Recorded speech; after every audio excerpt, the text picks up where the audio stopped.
Welcome to the Healing Garden. This is Anna Imagination with The Battle for Me. How I developed and lived with and got rid of multiple consciousness disorder. When I was 2 years old, my parents took me to New York City. Zap! And I was like, I am home.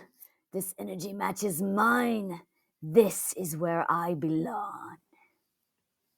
And I remember screaming inside the Statue of Liberty because I wanted to go up to the torch and they wouldn't let me. She is my lady wife and I love her.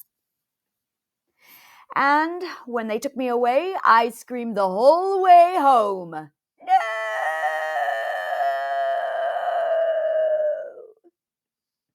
And according to my parents, all I did for the next 2 years was scream and cry about having to go back. But they were wrong.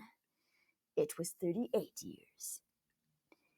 And then, when I was 4, I watched my brother torture animals to death, and he threw the pieces at me.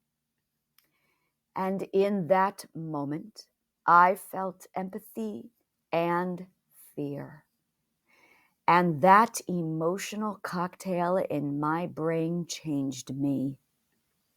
Empathy and fear. Neuroscientists, physicists, psychologists, bookmark this. I decided that all animals were people, and we shouldn't eat them. But my family owned a gun shop, and they loved killing and eating animals. And my dad said, Anna, get in the box! And I said, nope. And instead, I took off all of my clothes and danced in the moonlight on moonbeams and dreams. And my dad said, Anna, get in the box! And I said, nope. And when I was 4, I started playing piano.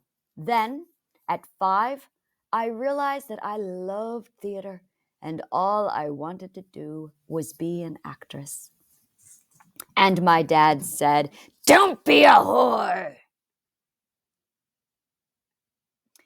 And the next 5 years were shit. My brother tortured the animals. They made me eat meat, which felt like cannibalism to me. And then at 8, I couldn't take it anymore. I was in the gun shop one day and I said, I think what you are all doing is wrong. Animals are people and we shouldn't eat meat. But they had a different perspective.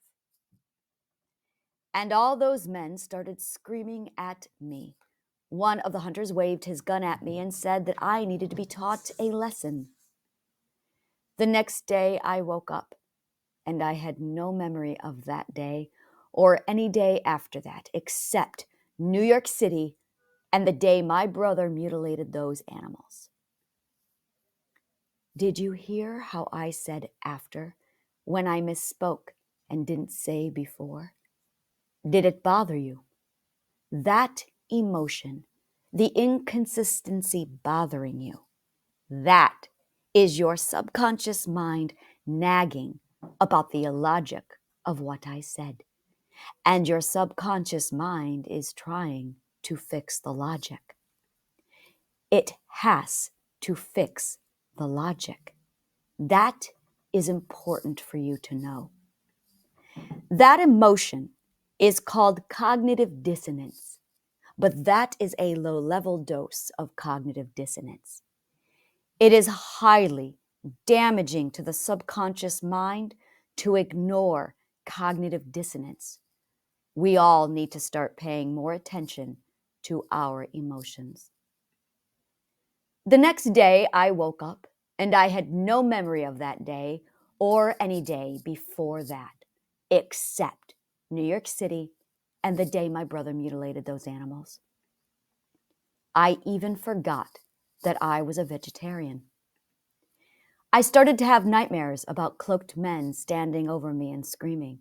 And every time I ate meat, I had severe pains all over my body, but mostly in my belly. This little girl is me. Her name is Identity, but she is a 6th perspective. My father was a fourth perspective. My mother was a second perspective. My brother was a third perspective. But because no one knew about the different perspective characteristics, no one understood anyone. And sixth perspectives cannot fit into boxes. It hurts them.